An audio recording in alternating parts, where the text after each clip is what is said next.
तर विरोधकांची तर तुम्हाला असं दिसून येतं की अजूनही त्यांचा उमेदवार ठरत नाही आहे। केसरकरांनी दोन्ही राष्ट्रवादी आणि काँग्रेसला दावणीला बांधून ठेवलेलं आहे।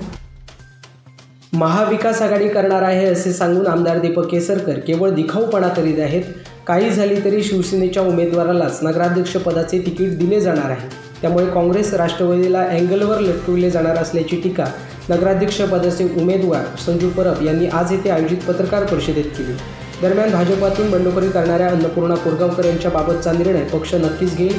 जिल्हाध्यक्ष प्रमोद जठार यांनी त्यासाठी पुढाकार घेतला आहे, त्यामुळे मी याबाबत जास्त काही बोलणार नाही। मी पक्षाचा अधिकृत उमेदवार असून निश्चितच मोठ्या मताधिक्याने निवडून येईन असा विश्वासही श्री परब यांनी यावेळी व्यक्त केला।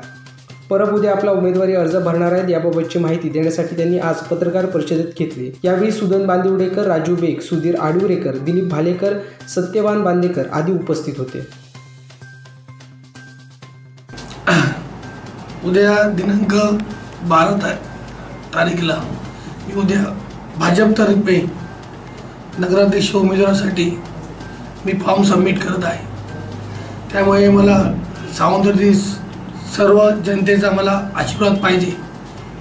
मी काय लगेच या सर्व जनतेपर्यंत स्वतः पोहोचू शकत नाही, म्हणून या इलेक्ट्रिक माध्यमाद्वारे मीडियाच्या मी आपल्यापर्यंत पोहोचण्याचा एक प्रयत्न करत आहे। मला तुम्ही नक्कीच आशीर्वाद द्याल अशी मी पूर्ण खात्री बाळगतो। उद्या सकाळी 10 वाजता बीजेपी कार्यालयाकडे आम्ही सगळे जमा होणार आहोत आणि यासाठी सन्माननीय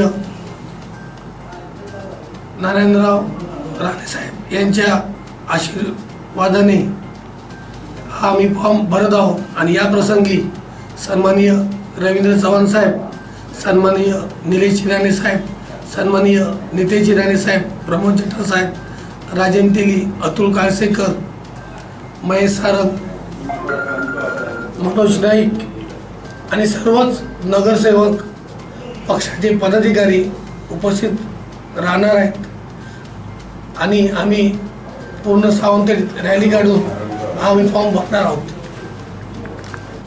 तर विरोधकांची तर तुम्हाला असं दिसून येतं की अजूनही त्यांचा उमेदवार ठरत नाही आहे। केसरकरांनी दोन्ही राष्ट्रवादी आणि काँग्रेसला दावणीला बांधून ठेवलेलं आहे, पण माझ्या राजकीय अनुभवातून मी सांगू इच्छितो की केसरकर राष्ट्रवादीच्या कार्यकर्त्याला पण तिकीट देणार नाही आणि काँग्रेसच्या पण कार्यकर्त्याला तिकीट देणार नाही। शेवट केसरकर हे आपल्या शिवसैनिकाला तिकीट देतील। त्याच्यामुळे काँग्रेस आणि राष्ट्रवादीने महाविकास आघाडी या गोंडस नावाखाली आपली इज्जत घालवू नये असं मी त्यांना आवाहन करत आहे। आणि निश्चितच पुढील जे काय मला बोलायचं असेल ते फॉर्म भरल्यानंतर मी नक्कीच बोलेन। या प्रसंगी मी एवढंच सांगतो।